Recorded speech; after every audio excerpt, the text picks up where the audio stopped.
in terms of the context and the reason why the Canadian Foreign Policy Institute decided to host this important event,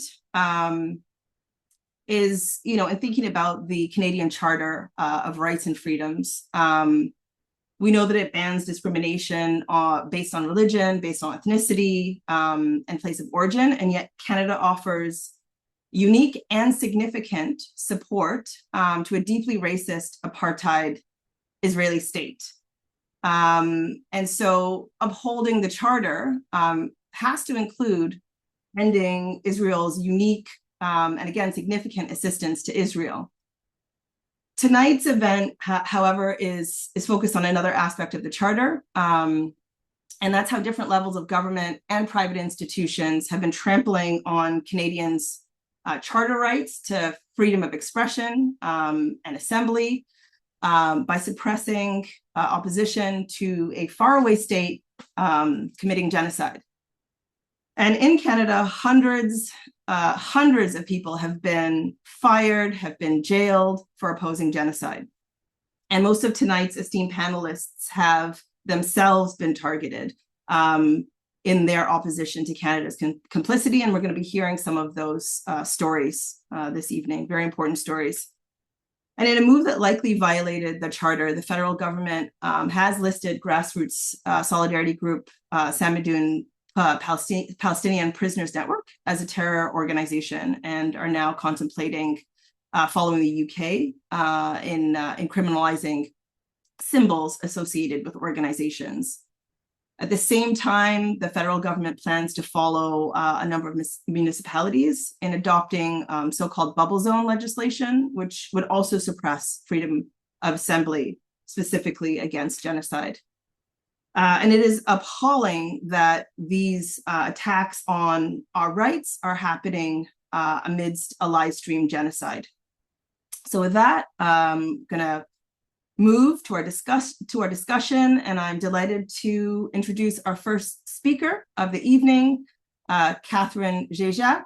Katherine was employed as an advanced care paramedic in York Region until recently, when she was terminated over a Facebook post critical of Israel. She holds a seat on the CUPE Ontario Executive Board and was president of her CUPE local for 6 years. Welcome, Katherine.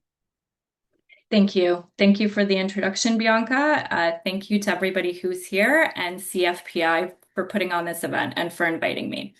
So like you said, I am a member of the CUPE Ontario Executive Board.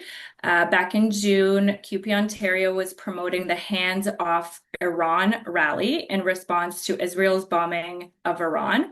They were attacked for that through the National Post, on their Facebook page. And so as a member of the Executive Board, I basically responded to those attacks on their Facebook page. And my response was, this is the Facebook post. In the last 2 years, Israel has bombed Palestine, Yemen, Lebanon, Syria, and now Iran. They have been occupying Palestine for 75 plus years. They are luring starving Palestinian children to their concentration camp food aid depots so they can snipe them dead. They keep murdering workers, media, healthcare, municipal. They just mass murdered 15 first responders, including 7 paramedics. Any union or other organization that doesn't fight this is choosing to stay silent during genocide. Thanks, CUPE Ontario and Toronto and New York Region Labour Council for asking members to join these demonstrations to stop the bombing of Iran. You're one of the few who stand in solidarity with workers. That was my Facebook post from my own personal account under my name. It was in no way tied to my employer, no way tied to my job as a paramedic. I put this post up on June 19th at 1 a.m. in the morning. By the afternoon of Friday, June 20th, I was called in by my management into a fact-finding / investigation meeting. I was asked about this post and this post only. I was then asked to wait outside for 20 minutes, brought back in, and told that I was being terminated for cause effective immediately. And so what I wanted to say about that is that I don't want to get into the minutia because I know sometimes I get asked, so like what policies did they say you violated? I don't think that's really relevant, what they're alleging in terms of policy violations. And I think that's something that's going to get sorted out through the arbitration process. But I think it is relevant to know that I have never been disciplined before. My employer has never brought to my attention any patient care issues. I've never been involved in any investigation around patient care issues. And so it truly was solely only for this post.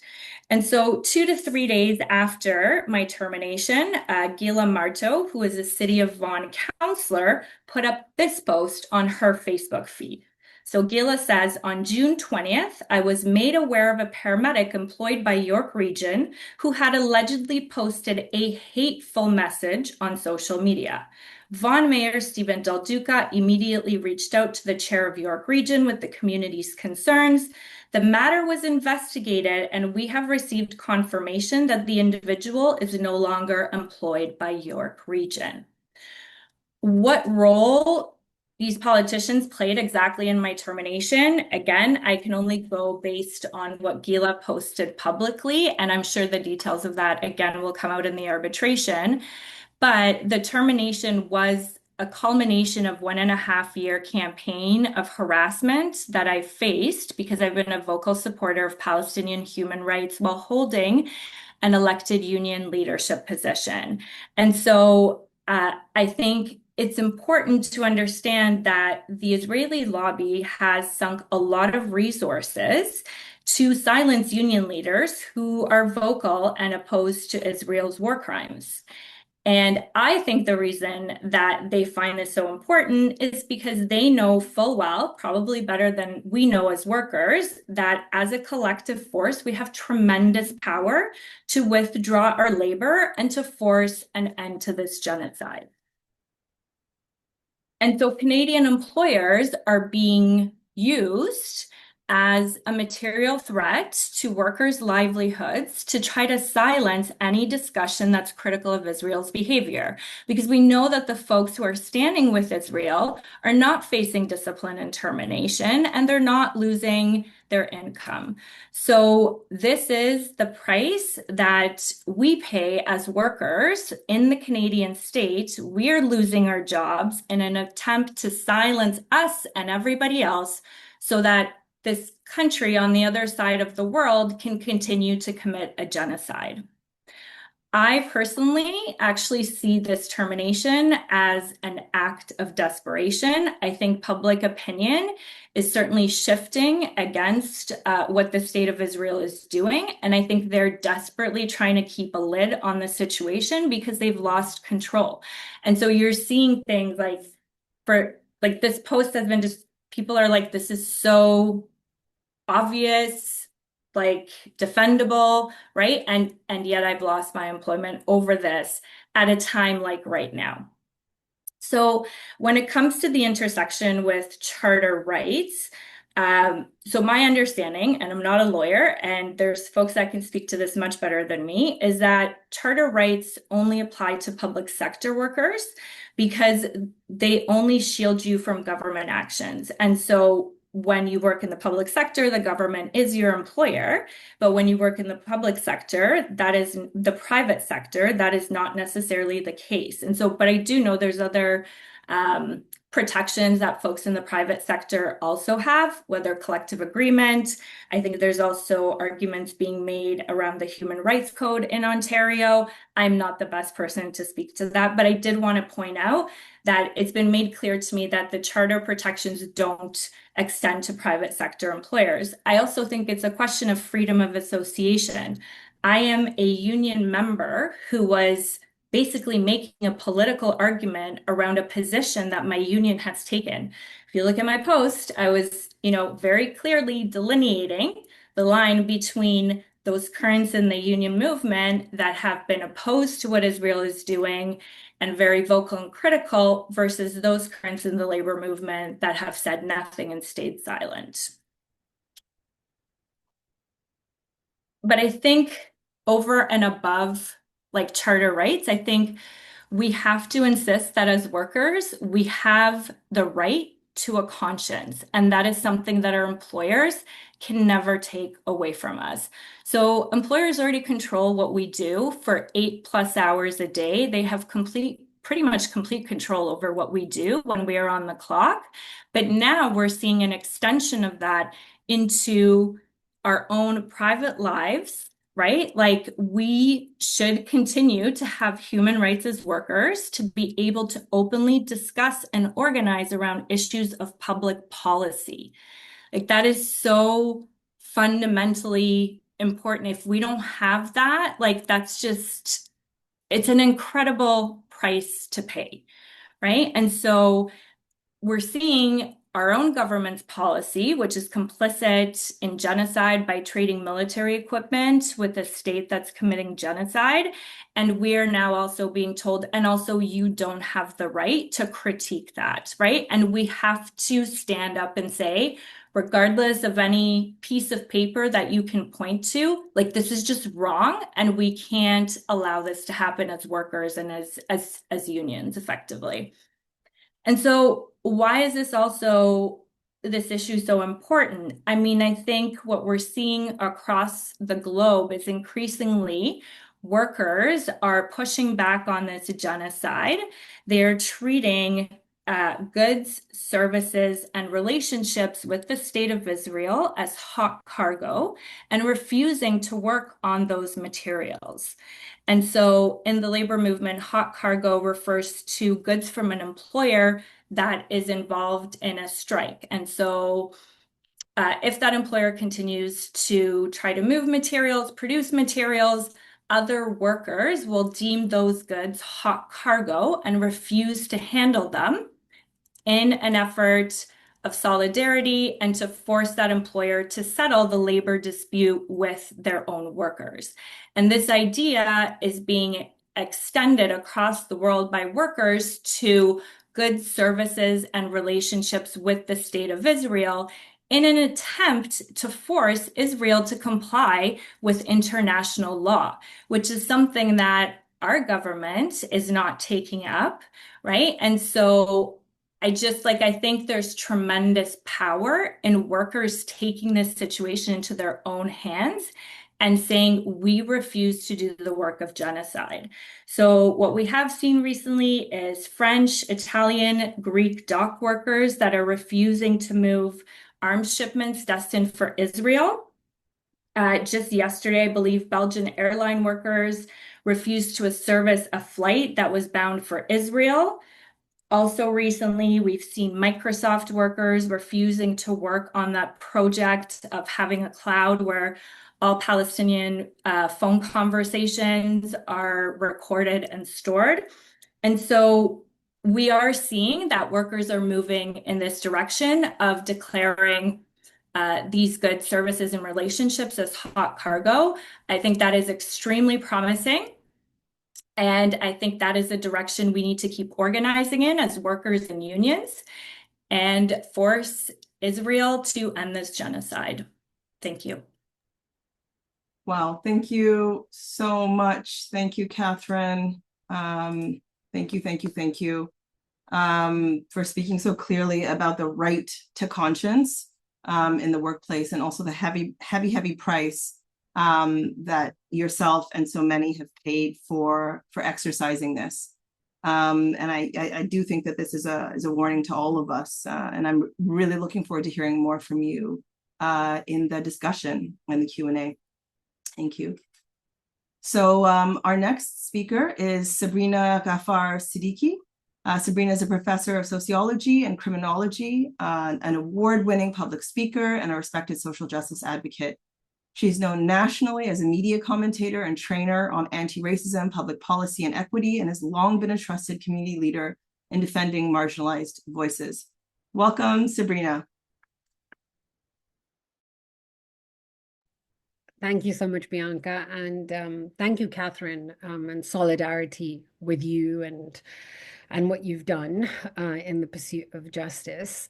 In the spirit of storytelling, I'm just going to tell you my story. And although there are some things that align with Katherine's story, I think it'll be helpful that this is kind of a different case too. So being an academic, I am kind of protected in a way, under academic freedom of speech, which is kind of different to other freedom of speech, because as academics, we're supposed to be talking about difficult topics, contentious issues, and especially being a decolonial scholar and someone who's done research on hate movements and extreme far right movements, racism, here in Canada, Islamophobia, anti-Muslim hate, and all of that. So, I've been conducting this research for many, many years.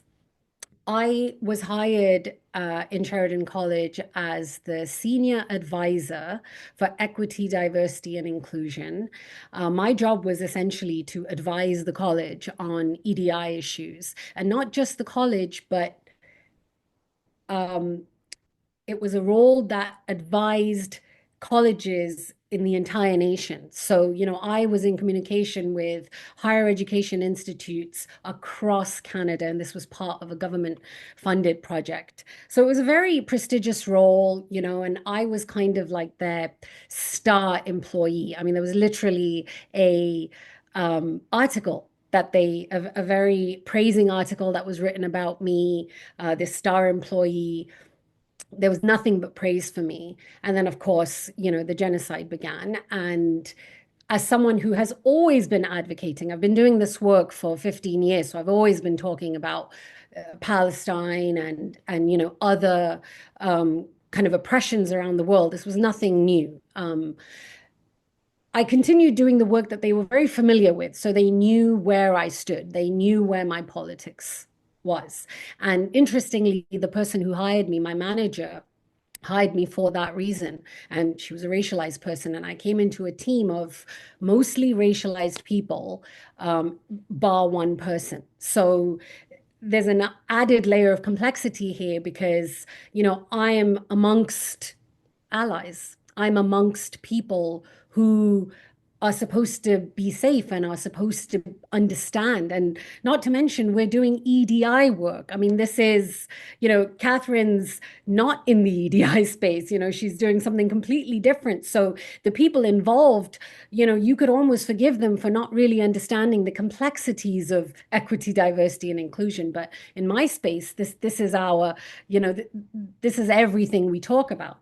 And my advocacy continued, and because of it, because I have a public profile and a large following on my social media platforms, the complaints just started flying in. So they were just constantly, like Sheridan College was bombarded with emails from Zionists, calling me anti-Semitic.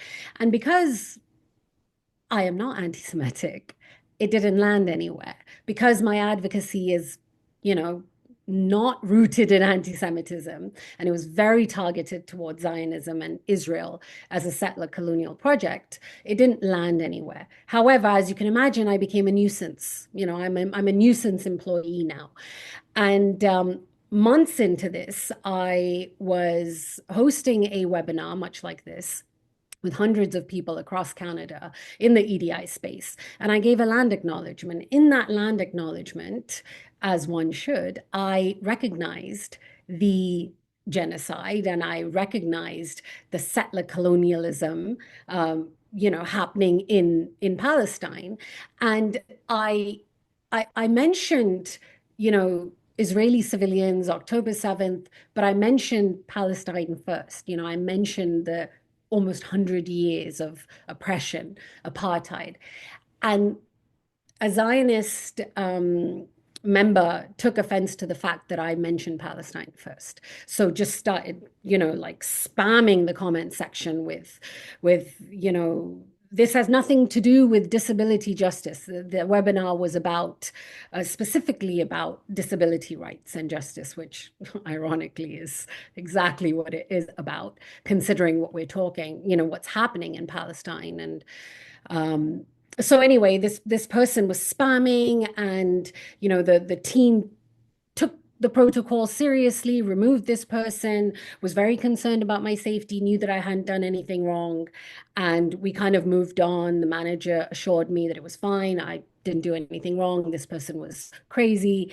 On the weekend, I got an email from my manager who had assured me everything was fine, that we need to remove this webinar from our website, and a complaint has landed in the president's office. So the president has received personally a very serious complaint about me, and for me being anti-Semitic and bringing in politics into this space and offending Jews, of course. And all of a sudden, the tone of the entire team changed, and I was being, sidelined. Nobody was communicating with me, and meetings were arranged. I had to meet with people on Monday. I was told that what I did was wrong, and my land acknowledgement was anti-Semitic. And I challenged my manager, and I said, no, it wasn't. And she was like, yes, it was. It can sound anti-Semitic.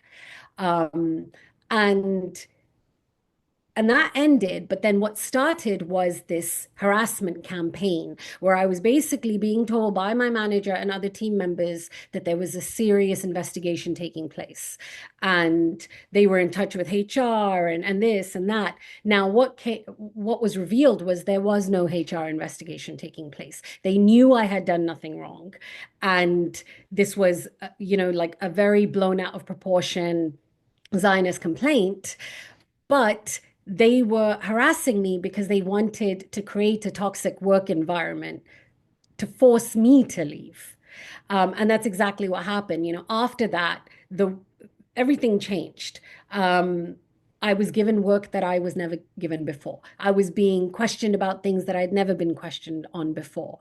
And during teammate meetings, I was attacked, and I was told that we are no longer allowed to talk about sticky topics or foreign conflicts, and we were no longer allowed to give personal land acknowledgements, that there was one land acknowledgement that Sheridan had to approve, and that's the only one that we were allowed to read. And they told me that the webinar had to be deleted. And I said that is incredibly insensitive to the racialized, disabled speaker who had come to speak to us. And, we're basically removing his webinar because of this complaint. And I said, I cannot put my name on this. I disagree, and I cannot say that that's okay. And anyway, I was told that if I don't like it, I should leave. Toxic work environment created. I realized that this wasn't going to go anywhere, and to keep my integrity intact and also to make a statement to the EDI world, I resigned from that role. And I made my resignation letter very damning, very particular. I highlighted everything, and, I'm an EDI specialist, so I know all the language. So they were so worried because they knew I had a public profile that they actually requested me not to go public with my resignation. And as a dangling carrot, they basically said that they were going to place me back into my role as a professor so that, I could be happy and the team could be happy, and we could all kind of move on. And I said to them that as long as I am an employee of Sheridan, I will not make my resignation letter public, but that's not going to be the case forever. And the moment I'm not, it will become public. So I was hired back in, a much inferior role with much lesser pay. And that went on for 2 terms. And my advocacy, of course, continued. And in the middle of my second term, I was called into HR because of a tweet that I had made where, in an almost joking way, at the time, the Maldives had said that, Israeli tourists were not welcome in the Maldives anymore. So there was a tweet someone had made about the pristine waters of the Maldives, and I shared it saying, the paradise-like pristine waters of the Maldives. And some will say this is paradise because of the waters, and others because you won't find Zionists there. Of course, the post went viral, and I was called into this HR meeting because my behavior was uncivil and unprofessional. So essentially, they couldn't get me for anti-Semitism, because at no point was I ever have I ever been anti-Semitic in my advocacy. So now they were trying to get me on incivility and unprofessionalism because I made a joke. And while that arbitration was in place, while I was still in the process of that arbitration, waiting for a hearing, I was removed from my next semester's courses, which my union rep at the time said that this is unheard of. While you are challenging them on one issue, for them to remove you from this role as a professor would be suicide. Like, it's really stupid for them to do that because it really does look like you're being targeted. Lo and behold, they did do that. So basically, as of, summer last year, I have not had a job, and I'm waiting now for an arbitration date to challenge them. But that's my story. My story is that when they can't get you for anti-Semitism, they will get you for something else. They will make your life very, very difficult so that you either leave because the environment has become so toxic and you're being harassed constantly and being bullied, and dealing with racism and targeted harassment and inequality, which obviously unequal treatment, which goes against the charter. And then they will not give you employment or take away your employment for something that has nothing to do with that, thinking that they've safeguarded themselves, but they really haven't. So I'm obviously going through the union and I'm trying to challenge this.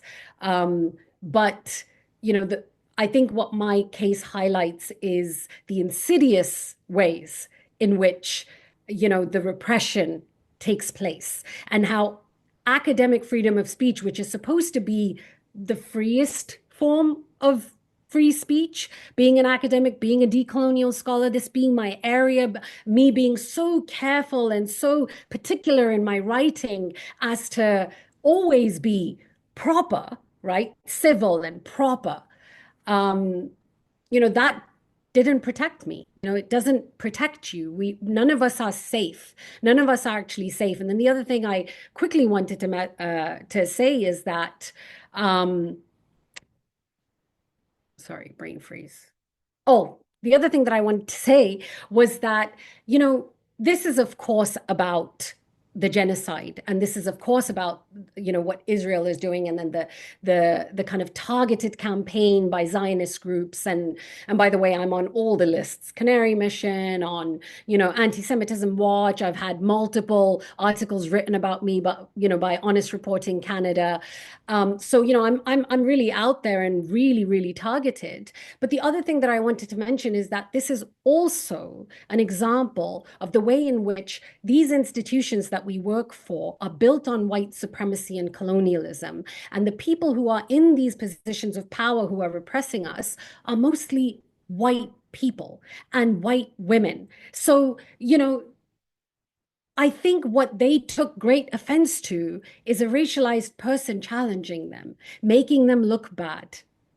And they needed me out because I was a nuisance and I was not behaving. I was not behaving. And I didn't know my place. It was very clear that that's what they were mostly angry with, because I continued my advocacy despite them asking me multiple times to tone it down. So yeah, we can get into this more in the discussion, but that's my story. Wow. Thank you, Sabrina. Thank you so much for sharing that with us. It's really incredible that you kept going, kept speaking out. And it's unbelievable the lengths that these institutions will go to silence people who are speaking out. And the work that you're doing actually is a defense of all of our freedom. So I commend you for not being silenced. Thank you. So next up, we have Yves Engler. Yves is a Montreal-based activist and author of 13 books on Canadian foreign policy. He spent decades exposing Canada's role in global injustices, from military interventions to economic exploitation, and is currently running for leadership of the NDP. Welcome, Yves. Thanks. Thanks, everyone. And it's wonderful to see such a large turnout for this important discussion. As Sabrina and Katherine have detailed, of course, there's a attack against those who oppose Canadian complicity in genocide.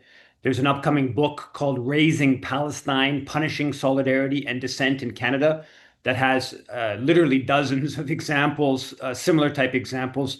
So it's a widespread phenomenon of repression of those who are opposing Canada's complicity in a live stream Holocaust in Gaza, the worst crime of this century by a large margin. Personally, I have been targeted in terms of Zionist forces were able to have me arrested, jailed. A prominent Zionist influencer, Dalia Kurtz, went to the police about a year ago. The police opened up a case against me, and then they decided it didn't warrant further pursuit. And all it was based upon responses on X, criticism on X of Dalia Kurtz. I've never met her, never communicated with her directly, never threatened her, don't even follow her on X. I literally just responded to her comments, and racist, pro-violence comments. Yes, my comments were biting, politically biting. They were never threatening. Anyways, the police investigated, decided didn't warrant being pursued. Then the prominent lawyer, the leading lawfare advocate here in Montreal, Neil Oberman, a Conservative Party candidate in the last election, he pressed the police, sent a letter to the police. They reopened the file. They ultimately arrested me. I spent 5 days in jail over the conditions of release, which were that I wouldn't be able to mention Dalia Kurtz or essentially the case against me. I spent 5 days in jail defeating these conditions, getting before a judge and showing how this was a restriction on my freedom of speech. And alongside this, when the police announced that I was when they told me to come into the police station to be charged the next day, I wrote about it right away. I advocated people emailing the police to call for them to drop the charges, and I did a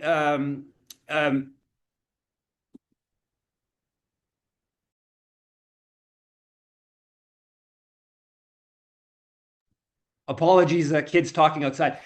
When I wrote about the fact this was a case against me and that the called on people to communicate with the police that they should drop these charges, the police decided I was harassing the police and added 4 more charges, all effectively around harassing the Montreal police and disrupting their work. Now, 6 months later, 2 weeks ago, 3 weeks ago, the prosecution decided to drop the charges against me for allegedly harassing Dalia Kurtz. And so what I was calling people to do, calling on the police to drop the charges, the prosecution essentially admitted there was no foundation of this charge against me, but they decided to keep the 4 charges against me for allegedly harassing the Montreal police, for calling on the police to drop the charges.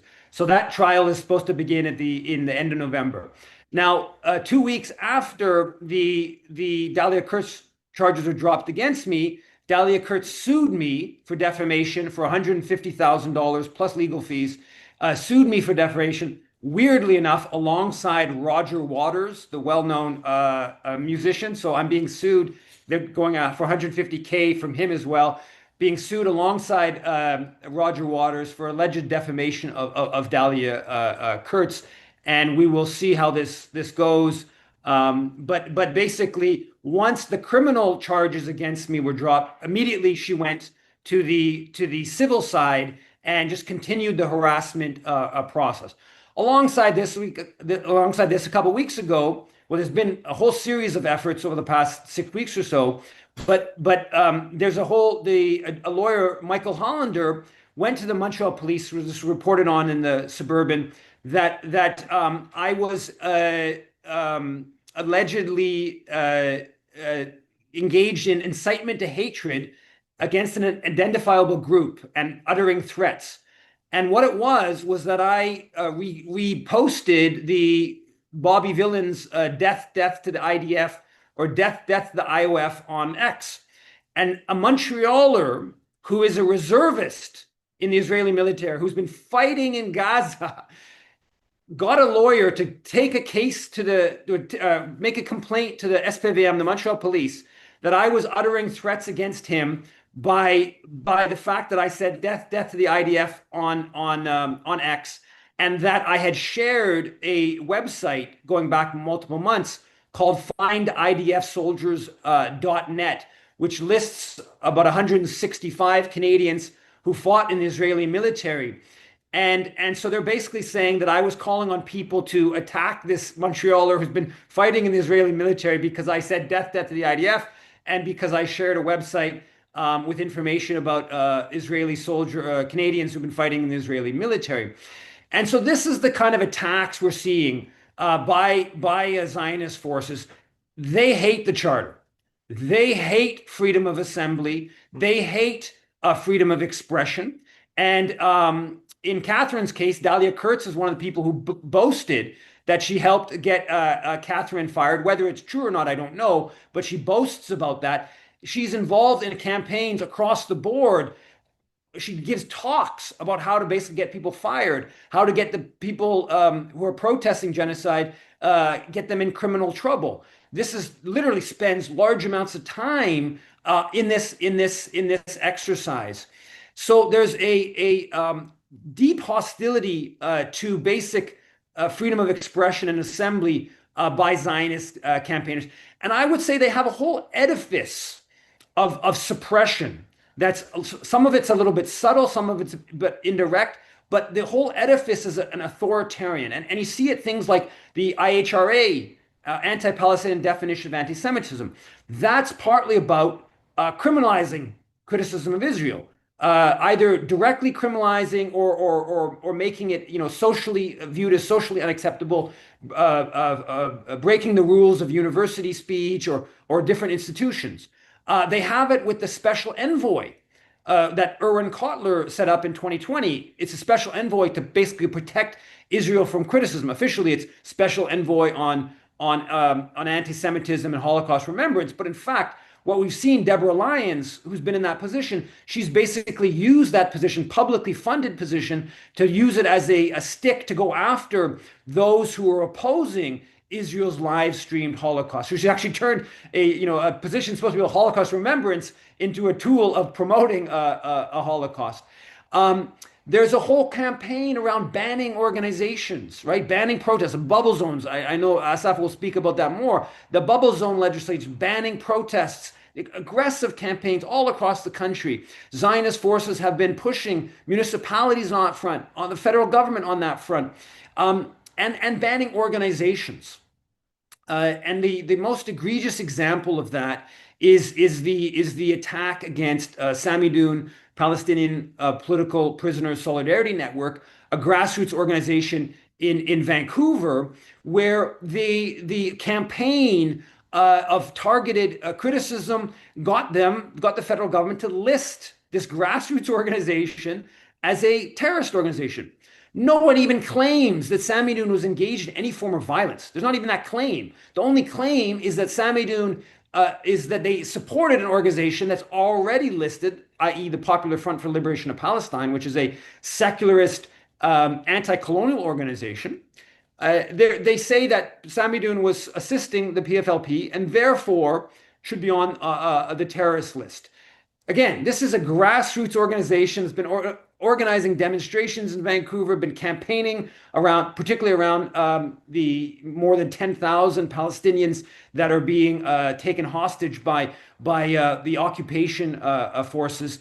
And the federal government listed them as a terrorist organization. Now we're seeing the Carney government discussing, and I believe Asaf will go into this in further detail, discussing moving in the direction of the UK, and where what we've seen happen was with the Palestine Action. Even if they listed Palestine Action as a terrorist organization, and so if you just say I support Palestine Action, they will arrest you. And they just did, 550, 530 people over the weekend. They arrested just for saying, I support Palestine Action, which again is a non-violent organization that's just been basically campaigning against UK complicity in Israel's genocide in Gaza.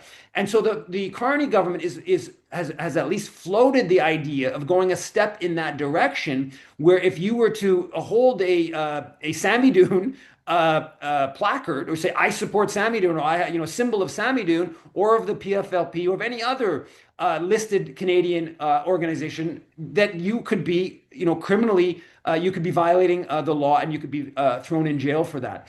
And so this is a whole campaign on this in this direction, and this is part of Canada's unique support for Israel, and this is getting a little bit away from the charter question specifically, but Canada provides all kinds of unique support for Israel. We have the registered charities raising towards $500 million a year in subsidized donations, many of which are violating existing Canada Revenue Agency regulations. We have the Canadians fighting in the Israeli military. You have all these institutions inducing Canadians in contravention of the Foreign Enlistment Act to join the Israeli military, commit war crimes. The Canadian government refuses to uphold the War Crimes and Crimes Against Humanity Act for Canadians who've been committing crimes in Gaza. You have the ongoing arms exports. You have things like Operation Proteus, where we're training a Palestinian security force to oversee the occupation. Mark Carney, a couple of days ago, recognized Palestine. He says we want to demilitarize Palestinians, but in fact, Canada's training, Canadian military is training and militarizing Palestinians right now. But it's only those Palestinians that are turning their guns on other Palestinians, not on the occupation forces. We've been putting hundreds of millions of dollars of aid into that project over the past 20 years of building up a Palestinian security force to turn their guns on Palestinians. We have this terrorism list that criminalizes most of Palestinian political life, and even Canadian organizations that oppose a genocide. So there's all these unique forms of Canadian support for Israel's crimes. And an important part of that is this whole apparatus of suppression targeting those trying to end Canadian complicity in Israel's crimes. And again, they don't care. Like the bubble zone will violate the charter. The terrorism list listing Samidoun probably violates the charter. There should be a charter challenge to it. They don't care. They're going to pursue it. It's going to have all kinds of effects on political life in this country. Maybe it gets thrown out by the courts, but it's in service of Israel's ongoing genocide, and it needs to be resisted. Thank you. Thank you so much, Yves, for laying bare just how the legal system itself can be weaponized to punish truth telling, and in your case, even to the point of jail time. For calling out genocide. Your persistence in the face of all this is courageous, and we appreciate that. Our final speaker of the evening is Asaf Rashid. Asaf is a Halifax-based criminal defense, immigration, and prison lawyer. He serves on the board of the East Coast Prison Justice Society and is a member of the Canadian Prison Lawyers Association and the Nova Scotia Criminal Lawyers Association. Asaf is also part of the legal team for the International Center of Justice for Palestinian Legal Working Group for Canadian Accountability. Welcome, Asaf. Thank you. I'm just going to quickly get to that point about that case for less than 30 seconds before I get into my topic. So I'm part of the Coalition for Canadian Accountability in Gaza. We're a 7-member legal team. We have a case against Canada for genocide and for violations of our Palestinian Canadian clients. Are seeking declarations that Canada violated the Genocide Convention by failing to prevent genocide and violated the charter rights of our Palestinian Canadian clients. You can find that case on the Legal Center for Palestine's website. Just search it out and you'll see it's right there. There's a page. And a lot of the unique supports that Canada provides to Israel, as Yves mentioned, is addressed in terms of how Canada is failing to prevent genocide by actually supporting Israel. So what I'm going to talk about is the charter in relation to the Zionist-driven bubble zones and also the criminalization of terrorist symbols. I'm going to problematize the use of that term as I continue. First off, though, we need to take a very critical approach to the charter. We are in a capitalist legal system where control of the working class is central. Control of indigenous peoples and others who are obstructions to capitalist accumulation is central. It's, in fact, the absolute epitome of what the legal system is all about and what it's trying to accomplish. Furthermore, the charter is often posited to all of us as a shield to defend us from abuses of the government, abuses of the police, stopping the police from illegally searching us, from using excessive force against us, from not giving us, from the prosecution not giving us a fair trial, and the justice system not giving us a fair trial, da da da. That's not actually how it works in practice. I know as a lawyer, and other lawyers who practice also know this, it's not actually operating as a shield. We're not protected by the charter per se. It's actually a sword. In practice, you have to put resources into, when you raise a charter issue, to fight. And it's only as valuable as the nature of the fight behind it. And I'll touch on my thoughts on how to use the charter, considering the importance of strengthening social movements for socialist change and not allowing demobilization to happen, which is what the state, Zionist forces, and other opponents want to see happen to us. So the federal government's considering bubble zones around religious institutions, schools, child care centers, etc. We've already seen bubble zones come into play. Over the course of the last year or so, you have bylaws in Vaughan, Toronto, Oakville, and Ottawa under consideration, Hamilton under consideration, to bubble zone, or as I like to put it, bubble wrap certain sites. Bubble wraps of synagogues, schools, mosques, which is put in there just for good measure, not to make it look obvious about what it's all about. The real thrust is political, and we have to see it that way. The driving force is pressure from the Zionist lobby. We've heard a lot about that from our other speakers. The Zionist lobby is driving, they're using lawfare to drive the kind of laws and the kind of punishments that they want to see to try to suppress Palestinian solidarity. So the Center for Israel and Jewish Affairs is central to this project of lawfare to confront and repress the very large Palestinian solidarity movement. But also importantly, the state has an interest in controlling any large political movement for self-determination of a peoples. The state is always about that. Indigenous solidarity, other large solidarity movements, they want to suppress them as much as possible, particularly when they start to make a difference. So Vaughan's bubble wrap is the thickest. It's 100 meters. $100,000 fine is being challenged by the Canadian Civil Liberties Association. That's an ongoing fight.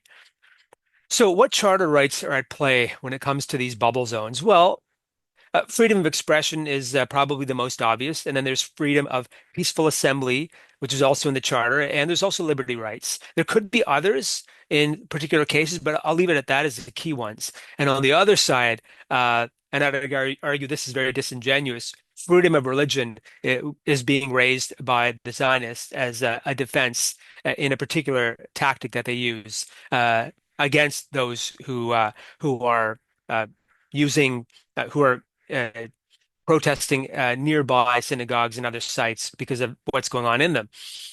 The catalyst events that really led to this push of late in the last year were protests against real estate expos for land sales of illegal settlement property stolen from Palestinians, which were held in synagogues. There was an event at Thornhill in March 2024, and another the same month in a synagogue, Côte de Neige, in the Montreal area. Now, the breakdown here on the charter.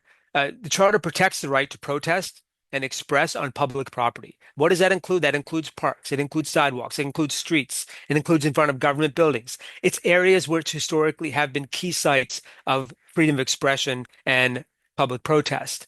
It doesn't go so far as to be inside government buildings where the normal business of government takes place in order to prevent disruption of those of that particular business, which is, of course, gets to the point of what the government's really trying to stop when people escalate to that level.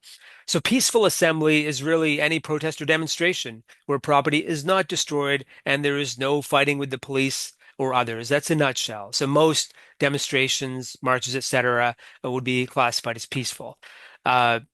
Freedom of expression stops at hate speech. So Zionists incorrectly conflate criticism of Israel with hate speech in order to try to have charges brought. And you've seen that. Yves told that story very well, and others have told that story about what they try to do. They try to conflate, they try to exaggerate, they try to create something that isn't actually there. freedom of expression also doesn't include counseling criminal offenses or uttering threats. But we see when in the case of many cases across the country that have been happening that these things aren't actually happening. These uttering threats, counseling criminal offenses, things like that, that's not happening. But the Zionists try to conflate what people are saying and doing as if there's something threatening there. So peaceful protests of land sales at synagogues, where protest participants are on public property, sidewalks, adjacent parks, or other adjacent public land, are on the face of it, that's legal activity because those are all protected spaces of freedom of expression. Even spilling out onto the street where there's significant disruption of traffic, that may become an issue, but I like to press on that issue because streets have been a site of protest in history. It's an important site of mass marches when protest demonstrations get very large. You got to take the streets and keeping the streets as long as possible. That's a balancing act. There's a balance between the right to peaceful assembly versus how much disruption are you causing? Because guess what? All protests cause disruption. That's the damn point. On the other side, where the stolen property is being marketed for sale, on that side of the Zionists, they raise freedom of religion through injunctive relief, has happened in Montreal, temporarily granted, but that's being fought from what I understand. Perhaps there's an update of that I haven't heard. I'm probably one of the very few criminal defense lawyers that has actually advanced a freedom of religion argument in a particular case that's ongoing, not quite concluded yet. So freedom of religion requires that whatever activity is being advanced as religious practice is part of a sincere belief that is fundamental to the person's religion. So the Zionists would have to advance the argument that illegal land sales are a religious practice that is part of a sincere belief fundamental to Judaism. That would be an interesting argument. Or the opponents could raise that to show the insincerity of the religion, because sincerity of belief is key to advancing a freedom of religion claim, which is part of what Zionists are trying to do through their injunction. So the real point of Zionists holding the event, we know what's going on in a synagogue, is to try to advance impunity. They want more impunity, bubble wrapping their illegal actions in a synagogue, and then complaining that, oh, our religious freedom is being threatened, while they're actually engaging in real estate expos to sell stolen Palestinian land, which is actually could be constituted as a criminal offense. That's another story. And there's actually already actual hate crimes law in the criminal code to address if there was actually violence facing a synagogue or a mosque or another religious site, etc. So this whole expansion of the law to cover new territory, it's all political. So time is limited, so I'm going to move on to how a fight can look. Not counseling anything, though. This is all just theory here. So a way to fight an issue such as this is to continue the activity, theoretically speaking, firmly believed to be within the law, and this would be in the context of nonviolent civil disobedience, and people may be ticketed, likely would be ticketed, and then they raise charter issues in their defense. And I already mentioned what those charter issues would be. There's a freedom of expression, freedom of peaceful assembly, liberty. A number of associated rights could be raised alongside those.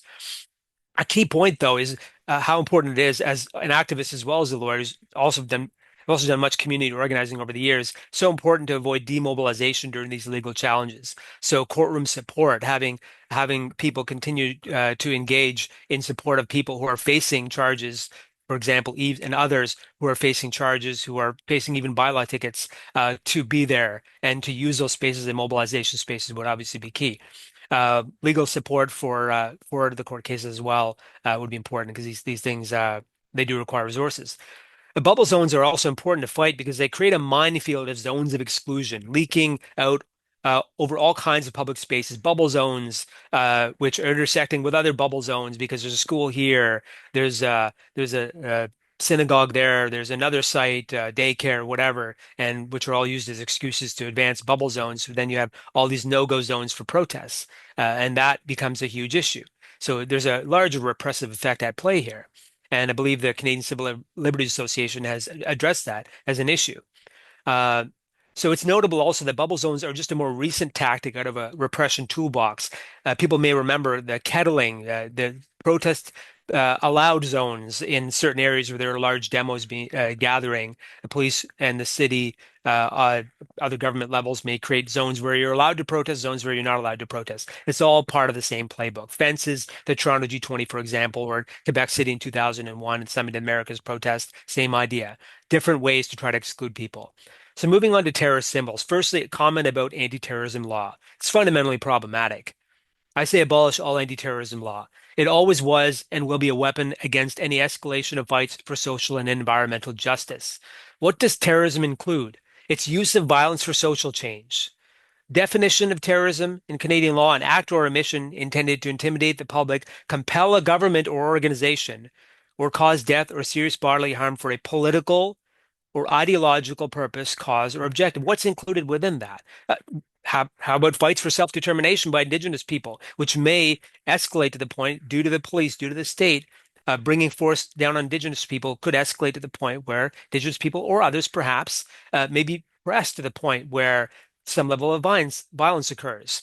And this is something the Canadian government will use conveniently to then say, oh, that's terrorism, rise to the level, because the terrorism conviction is extremely serious in terms of the sentences that you'd be dealing with. So the idea is to scare people away from it. The chief aim is to legalize freedom, fights for freedom and self-determination, and particularly fights by Indigenous people and other land defenders that are seen as a threat to resource extraction, for example. Project Sitka, look it up. RCMP report in 2015, where there's a blurring of Indigenous land defense and environmental protests as domestic extremism and eco-terrorism. The RCMP viewed, and the government, which of course RCMP and government go hand in hand, viewed threats to Canadian critical infrastructure and resource development as a threat. And they were looking at Idle No More and in El Sipokdog with the Mi'kmaq resistance, land defense against fracking, which was successful. That was considered a major threat. In the early 2000s, the definition of anti-terrorism law also included economic disruption. So you see where they try to go. They always try to extend it in order to try to stop people that are taking action actions that are actually effective in pushing social change. The attempt to outlaw terrorist symbols in Canadian law and through an attempt to try to eventually put this in the criminal code, which is a looming threat, is driven by the Center for Israel and Jewish Affairs, who was clamoring for this before it became a major news or political discussion. The aim is to legalize symbols of Palestinian freedom. They will include the kafia if they could get away with it, but they will initially start with things like, as they have been starting with, targeting through the Popular Front for Liberation of Palestine, correctly identified it as Eve. I won't go into description of that organization further. And any symbols for the support of Palestinian political prisoners will likely be an attempt to link to Samadoun, which is, of course, linked to the PFLP. So they use Popular Front for Liberation of Palestine, any connections that can be drawn to that as a way to try to associate other groups with the poison of anti-terrorism law, and then wrap us all in that. So I won't get into my criticism of the labeling of Palestinian prisoner solidarity group Samadoun, also very well covered by Yves. But getting to the charter, what charter issues come up? So freedom of expression will come up as an issue if the government goes forward with having this law come into play through the criminal code of terrorist symbols also being criminalized. Issues will come up around interpretations of when somebody has a symbol, what is actually meant by that? What is this association? Is this an association legit? And is there actually anything wrong with the PFLP in any case? If a person were charged with a new criminal law of a promo of a terrorist symbol, questions of what terrorism is being supported, what is the mental element? What is the intentionality of the person with the T-shirt or the flag or the sign or whatever for promotion of terrorism? If the supported group is multifaceted and only accused and politically listed, as they all are. For example, will UNRWA, the United Nations Relief and Works Agency, be listed at some point in Canada as a terrorist organization? Well, Israel has been pressing for that. They want the whole world to do that. Criminal defense against such charges, I believe, will be strong because of how just how shaky the ground is in terms of this idea that so many of these symbols actually are supporting promotion of political violence. It's just quite a stretch. So I'll stop there. I have some other points to raise perhaps before this event is done about a horrible event that's happening, that's scheduled in Halifax, where there's a team. Israel is scheduled to play Team Canada at Davis Cup event on September 12th and 13th, with every effort will be made to shut this horrific event down. There's nothing but sports washing and attempt to launder Israel's image and validate them while they're committing genocide. It's horrific. So I can get to that perhaps later. Thanks.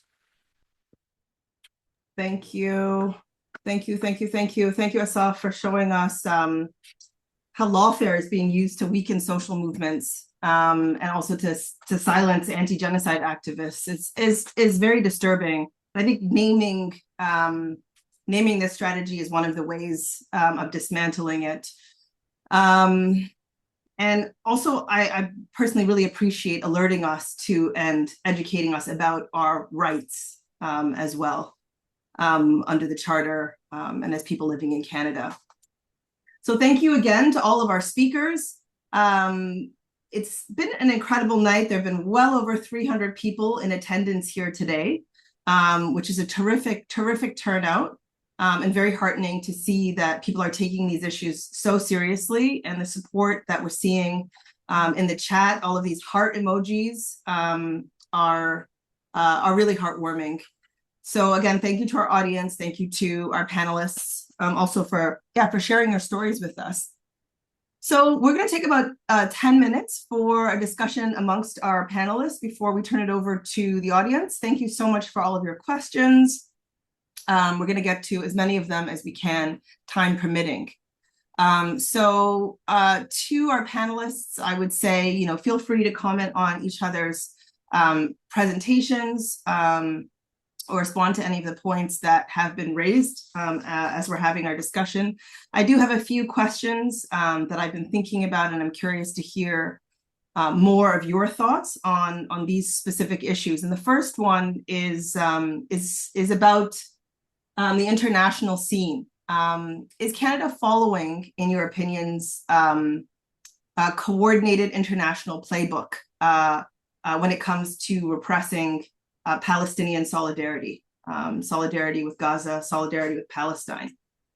And I think I'll start, actually, I won't start with anyone. If there's any of the panelists who are interested in answering that question, yeah, please. I was just going to say that considering there is a coordinated release of statements, especially between France, Australia, the UK, and Canada, and most of their kind of responses are so coordinated, that it almost seems like there's one person writing the script that they're all following. So I would say that there is a coordinated, they're talking to each other and the response is similar. Of course, in the UK, we're seeing things at another level, like especially with like Palestine Action being prescribed and in the process of prescription, and then state repression and people getting arrested.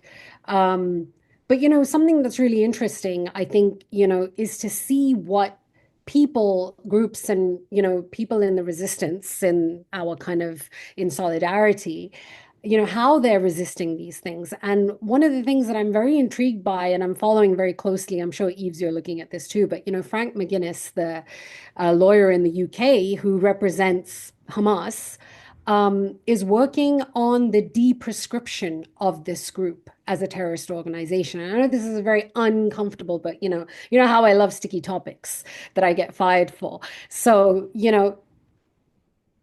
like Asaf said, this whole like prescribing groups as terrorist groups, people think that there's some very organized way of defining and categorizing people, and like you go through a checklist. It isn't. It's actually quite willy-nilly. It's really like whoever thinks that somebody sounds bad, looks bad, and what the other countries are calling bad. And Canada has this terrible habit that I've noticed of really just being a little I'm forgetting the word for it, but they're like pets of the other countries, and they will wait for someone else to respond or make a statement, and only then will Canada respond to it. Like there's no backbone, there's no leadership, which is ironic because we're considered, on the global stage, people love to call Canada the peace brokers. They're like at the forefront of peace missions and being peace brokers, but they really aren't.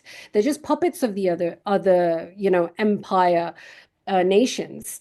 So anyway, I wanted to say that Professor David Miller's case in the UK, where he challenged the University of Bristol, who suspended him, this university suspended him for anti-Semitism, and he won that. It took 2 years, but he won that case and was able, the judge literally said out loud that anti-Zionism is not anti-Semitism. And that became precedent setting. So, that is a really important case for us to follow. We don't have, I was just looking today to see if I could find any cases that we've got, any high profile cases. We don't. Like, we really don't have anybody fighting, for the bigger precedent setting message, of the case. We don't have anything like that yet. So we really do need to do that. And I would love to see anyone taking the leadership role on de-prescribing Hamas, because that is at the root of a lot of these other bubble zone measures. Like, the fact that these protests were called Hamas rallies, hate rallies, terror rallies, like, why? Because people were supporting the Palestinian right to resistance, which is actually allowed under international law. What Hamas is doing is actually legal.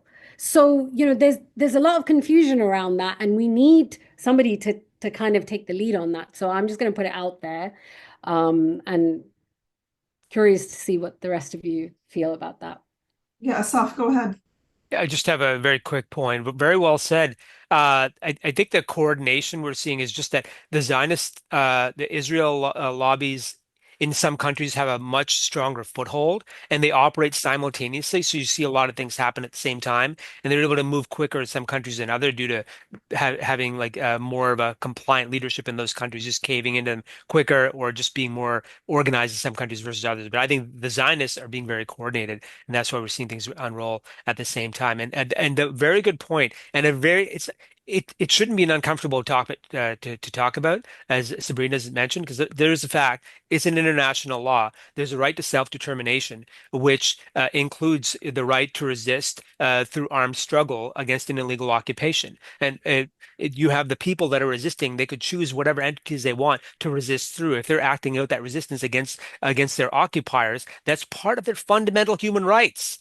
And if it's through Quds, if it's through a particular faction of Hamas or Palestinian Islamic Jihad or what have you, that's the Palestinians' choice to choose what entities they fight through. And there's already initiatives that exist in international law, or I should say, there's provisions that exist in international law to criminalize people who are committing war crimes directly attacking civilians. So this whole idea of labeling a whole group as terrorist when much of the activity is just a fight for freedom.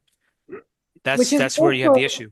Which is also why this whole, we are going to recognize the state of Palestine as long as they are demilitarized is absolute bullshit. Because how do you expect, like, you're basically creating a situation where Palestinians continue to be genocided, continue to be oppressed, because they're going to be living next to a militarized state and be demilitarized themselves. You're taking all rights away. And I know a lot of people get excited by this idea of, like, Palestine is going to be recognized as a state, but I've been doing this for a really long time, and I just would like to warn people that the conditions upon which this recognition is being offered is genocidal in itself. If I could add to, so on the question of the terrorism list, the International Civil Liberties Monitoring Group has been working on this issue for many years. The Canadian terrorism list is a post 9/11 creation. It should be abolished. Not just about Palestinians, it should be abolished across the board. It's an infringement on civil liberties. It's a backdoor way. It's the evidence and all this stuff is not being brought forward properly. And so I call that, in terms of my leadership bit of the NDP, if people are interested, I've called for abolishing the terrorism list as an anti-Palestinian terrorism list, as an anti-Palestinian entity. The fact that Samidoun got listed and there was no pushback in any official politics in Canada is remarkable. It's remarkable that such a clear infringement on our charter rights, and there's basically no political pushback. So the terrorism list should be abolished, and it's a unique tool in terms of criminalizing a people that has long been oppressed. It's about 13% of Canada's terrorism list that's focused on a group that's, I forget the number in front of me, but Palestinians represent like 0.01% of global population. So they're way overrepresented on Canada's terrorism list. If you look at the coordination question internationally, when Samidun was listed about, I guess it's about 10 months ago now, they were listed in the US as well. And what was a little bit interesting on this one, because usually it's the other way around. The US lists and then Canada follows. In this case, I can't prove this, but I suspect this very strongly, that it was actually the Canadian government that asked the US to list Samidun because it provided the Trudeau government with a little bit of cover in their listing of Samidun, even because it has very little presence in the US, much more presence in Canada. So they actually wanted to coordinate with the US. Now, when you look at these questions kind of more generally, like most of the world doesn't list Hamas as a terrorist organization, of course, right?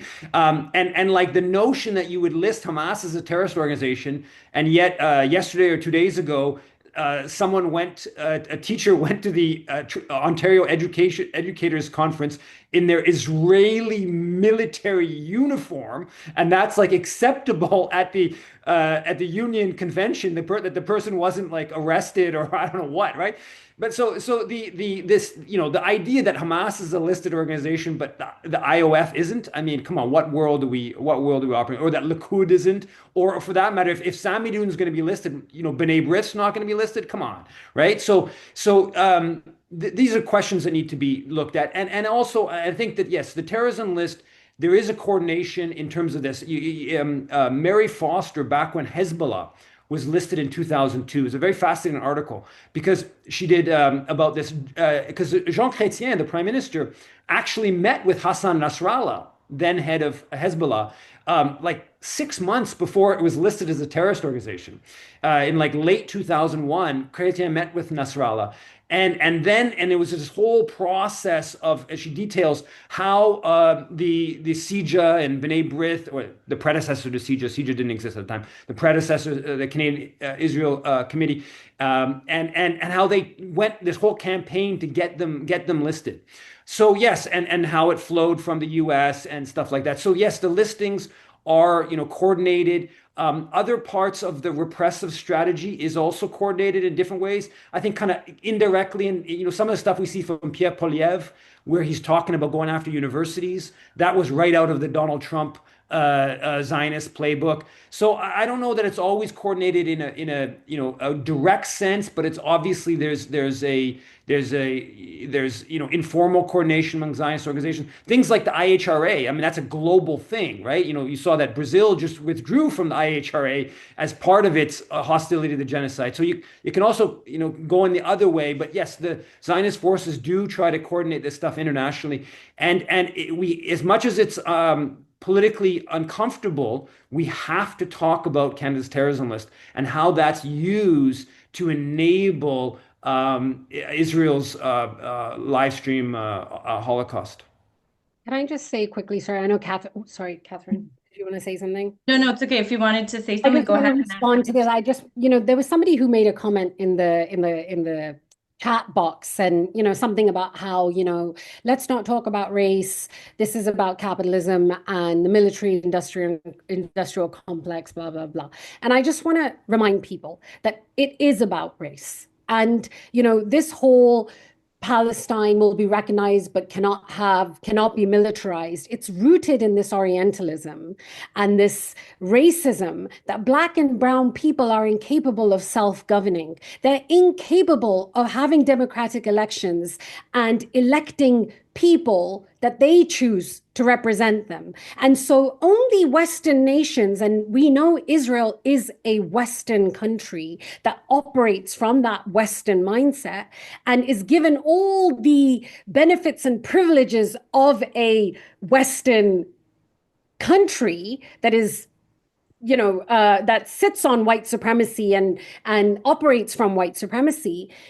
They are given the credibility, the validity, the ability to be able to investigate, to shoot someone and then to be allowed to investigate themselves. But we are to question the numbers coming out of the Gaza Health Ministry, question anything that comes out of, Hamas military spokespeople, right? So all of this is rooted in, especially when it comes to Arab racism, anti-Arab racism, in decades-long Orientalism. But before that, even, like anti-Black racism and white supremacy is at the root of all of this, where anybody who's not white, any nation that is not part of a white Western nation is not to be trusted, can easily go on the terrorism list without even having to follow any real protocols or procedure. Sorry, Katherine, go ahead. No, it's okay. It's all good. Thank you. So I kind of want to get back to this question of like, because this is fundamentally like we are talking about the law and the charter. And I think, Asaf, something that you said that really struck me was like, these are like, you got to remember, we're talking about the law within a capitalist society framework, right? The law is malleable in the hands of power. It is an expression and a tool of power. And so when we're talking about these things like the ability to designate a terrorist organization, which is a political decision, right? It's not based on any objective criteria, is my understanding. The ability to label somebody as anti-Semitic, right? Like Sabreena, the experience that you had actually done nothing wrong until the president received the complaints. And all of a sudden, power got involved in the equation. And what you had done was now reinterpreted in a different light, right? And so what does that mean for us as folks that are trying to organize against it? And I do think it's important to say, like, we need to mount these legal defenses, but ultimately, like, let's not forget where our power lies, which is in workplaces, in the street, right? And that always needs to be a part of the equation and building movements between students that are being repressed, between immigrant communities, between unions, and that also needs to happen as well.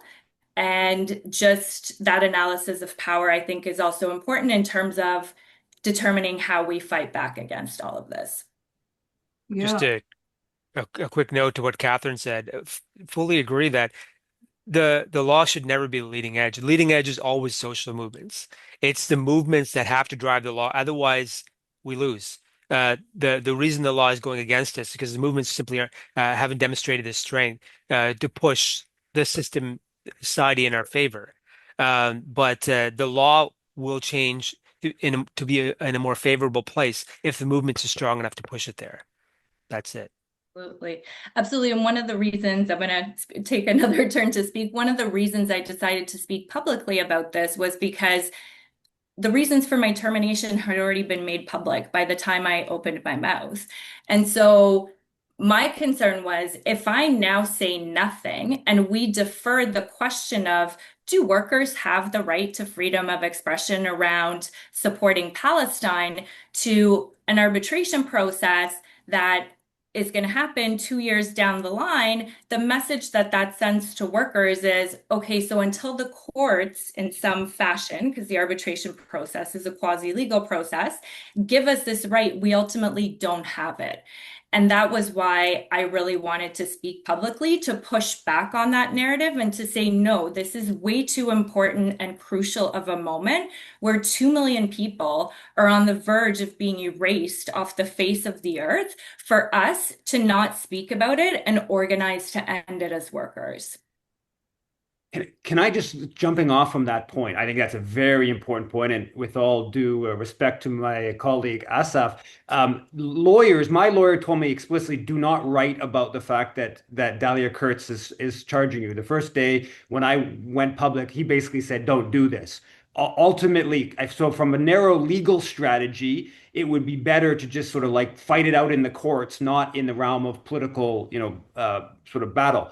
And that may be correct in individuals' cases. It is certainly not correct as a collective, right? Because these are political things that are taking place and they need to be challenged politically. They also need to be challenged legally, of course, as well, but they need to be challenged politically. So it is really important that so individuals, and I get why it's difficult, and there's lots of cases of people who've just accepted conditions, right? And the state knows they have you, they've arrested you, people want to get out, maybe they have to go to work later that day, maybe they have to pick up their kids, whatever it might be, and they concede on concessions and they just want to get out of jail, and the bigger pick, and that means that they can't go for a year, right? They can't go to protests or something like that. There's all kinds of different types of conditions. So it is important to understand that, and that, yes, and also to what Asaf was saying about that we need to push this, right? We make the law follow where public opinion, where organized power, where social movements take the political situation. Thank you, Yves. Thank you, panelists. We're going to move to a couple of the questions. Oh, Katherine, unless you wanted to just jump in before we move on.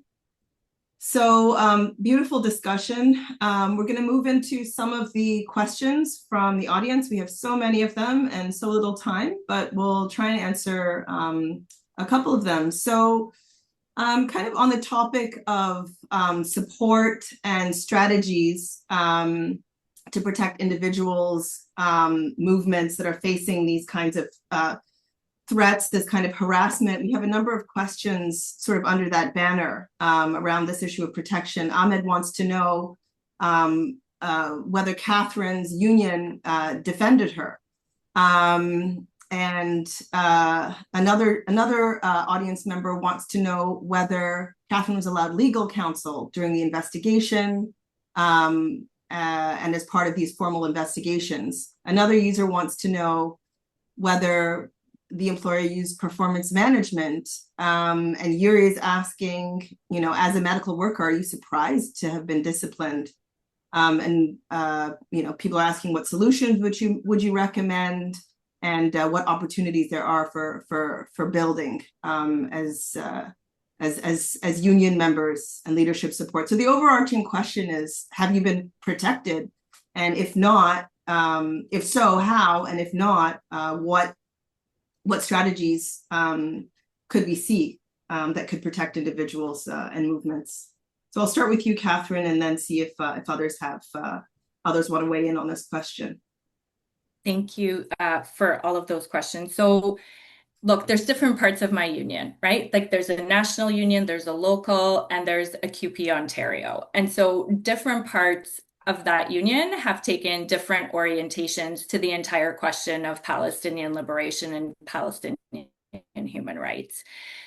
But my local did file a grievance for me. So I know folks generally don't know this, but when you're represented by a union, it is under your collective agreement, which is an agreement between the union and the employer. And so hence you don't have the ability to have your own lawyer because the union represents you as the sole bargaining agent under that collective agreement. So yes, the union has filed quite a extensive grievance for me, if I could, there's a heck of a better word. It's pretty hefty. There's quite a few things in there that we believe the employer has violated.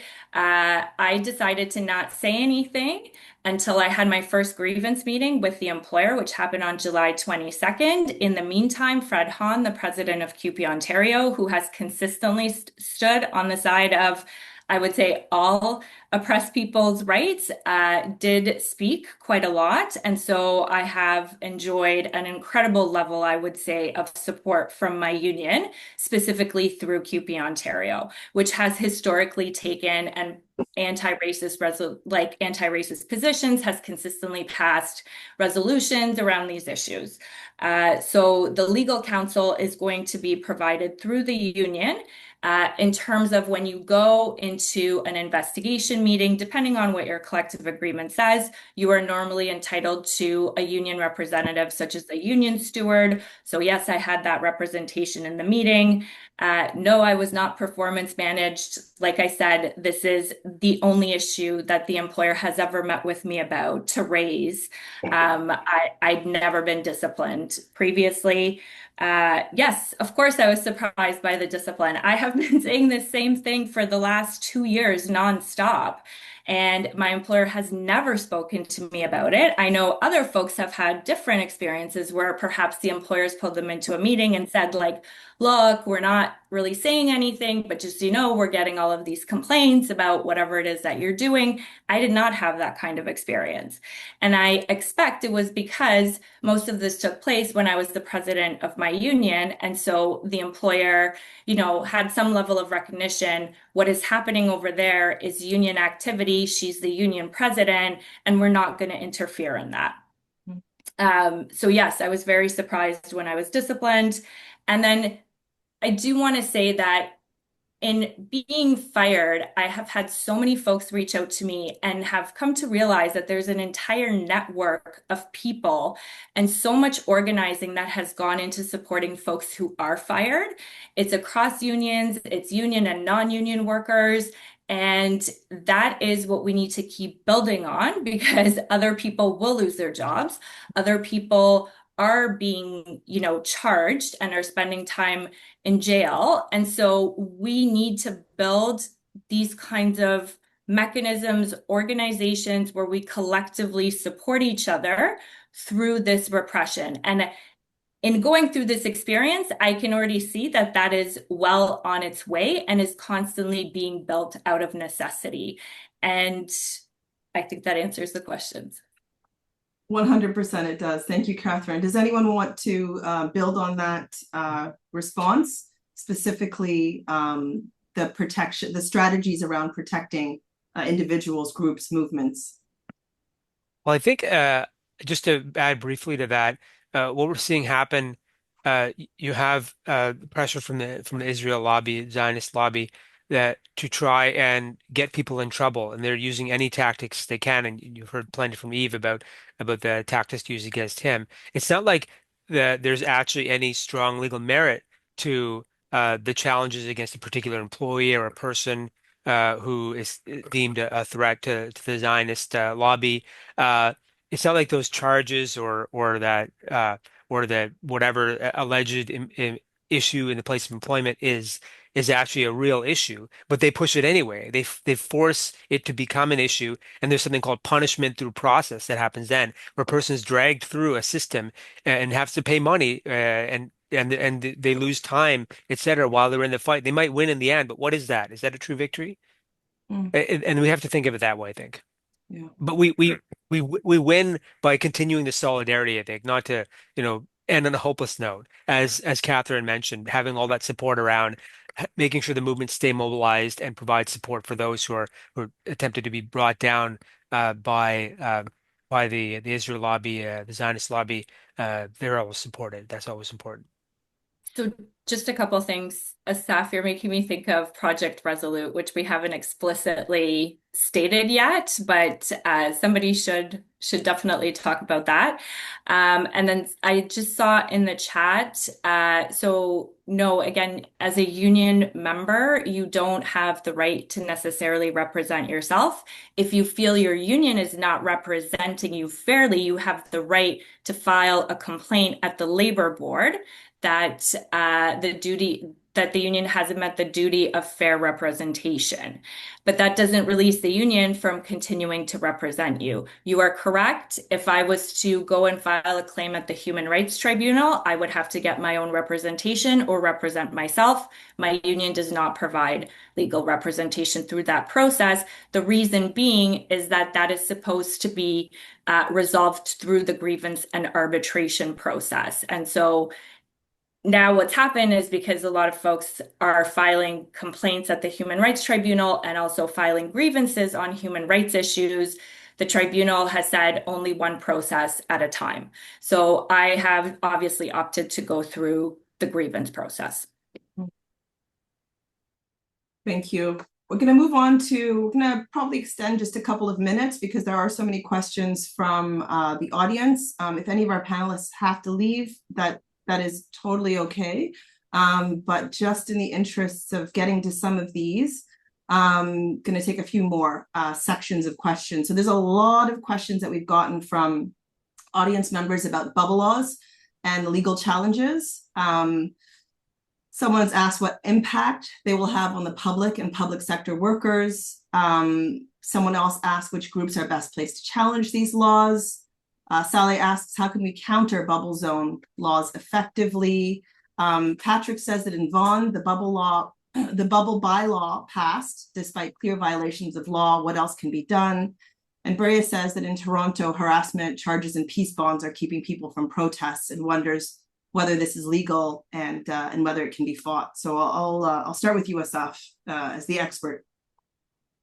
Right. I guess there's a lot of questions there. Bubble zones, public sector workers. There was harassment and peace bonds. Okay. So basically, as far as the bubble, there are problems with the bubble zones, legally speaking, in terms of are they charter compliant? I don't think they are, because they end up including a number of areas where those are recognized places where people have the right to freedom of expression, peaceful assembly, their public spaces. But the fact is, the government has brought them in, and now it's up to people to try to fight back against it. So charter challenges are one way to do it. Somebody gets a ticket, and then as part of the process, they file a charter application. They make an intention to raise charter arguments as part of their trial against the ticket. And that's how the charter issue is raised. And this could take a while. It could take months. It could take a year to actually get in court. That's the real issue. It takes a lot of time. So that's the slow way to deal with it, is through the courts. And CCLA, Canadian Civil Liberties Association, is actually working on a case, particularly around the Vaughan bylaw. So that's one aspect. Regarding public sector workers, that's a really interesting point. What if you have public sector workers who work in a school or another site that's included within a bubble zone, and they're part of a protest that is adjacent to their workplace outside of work time on a public space, but then what happens then, they're literally just going outside in front of their workplace and perhaps saying something in favor of Palestinian solidarity, and that's deemed a threat by somebody who claims that they feel scared, and that there's a bubble zone around that area, so they shouldn't have to deal with such a threat to them. That you could get an issue arising. There are all kinds of interesting scenarios where you can get an issue arising, but the charter could come up in each of these cases. And again, it would be a person would have to raise the charter issue. They have to file an application, including arguments, et cetera. There's a whole legal process to it. Now, regarding harassment and peace bonds, with harassment charges, those would be charges where someone is charged. The police will, file the charge, and someone will, if the prosecutor decides to prosecute it, will then end up facing these criminal charge of criminal harassment, perhaps. If we're talking about criminal law, if we're talking about harassment in a human rights context, there's a human rights tribunal to deal with that.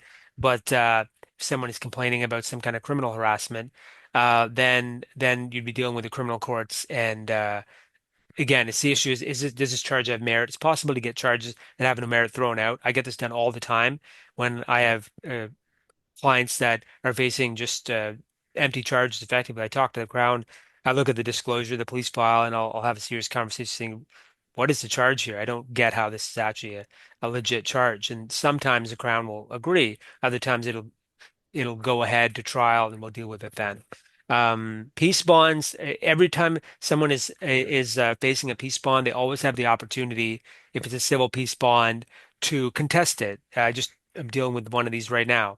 They face a peace bond. They're asked by the court, justice of the peace or judge, do you consent to this peace bond, or are you contesting it? And you say, I'm contesting it, and then you have a hearing to fight against the merit of the peace bond. That there's no legit fear that the person is facing, but it's essentially an application without merit, and ask for it to be dismissed. Hope I got all the questions.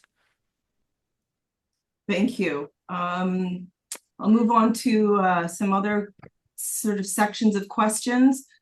linking Palestine and other struggles for liberation, as well as labor. Tommy wants to know how we can connect imperialism, genocide, and worker struggles to push for things like strikes, and wants to know why there have been so few strike calls from solidarity activists. Does anyone want to speak to that? I could just bring up a quick note that's a positive one. In New Brunswick, the New Brunswick Federation of Labor, they in early June voted in favor of a resolution not to handle hot cargo. And that was the dock workers in St. John have been excellent for many years in refusing to handle arms that are being sent off to places where they're killing other people, other workers. So that's a good news story from New Brunswick that they managed to push that through. I think other unions need to do more of the same. Wonderful. Yeah, I think if I could just briefly speak to that, because I think, and this perhaps hasn't come out yet, but like, we have to acknowledge Canada is a colonial country, right? Like, so what is happening to Palestinians, we have familiarity with because Indigenous people were genocided in this country and continue to be genocided in this country, right? And so there's such a huge difference to me when you're in a colonial country and trying to explain the plight of the Palestinian people versus where you were in countries that have a history of more militant labor unions that get out and fight everything in the street, and also countries that don't necessarily have a colonial history or have been subjugated themselves, like countries like Greece, right, where there is a long-standing anti-colonial tradition. And you see that in Greece, that is one of the places where workers are blocking ports, right? As well, I also expect that the port in France, I forget what the port was, I think it was Marseille. It's a very, whatever the city is, it's a very working class city full of immigrants, is my understanding. And I'm willing to bet that the workers that were engaged in that action are probably immigrants from former French colonial countries, right? So I think we're always fighting that uphill battle here. And also just to say, like, it's only in the last few years that we've seen Canadian workers take strike action, like a lot. Prior to that, Canadian workers weren't even striking, let alone striking in a political strike, because the hot cargo campaign is a political strike, let's be honest, right? That is not a tradition that comes naturally in this country. And so it takes time to build it, I think. Thank you.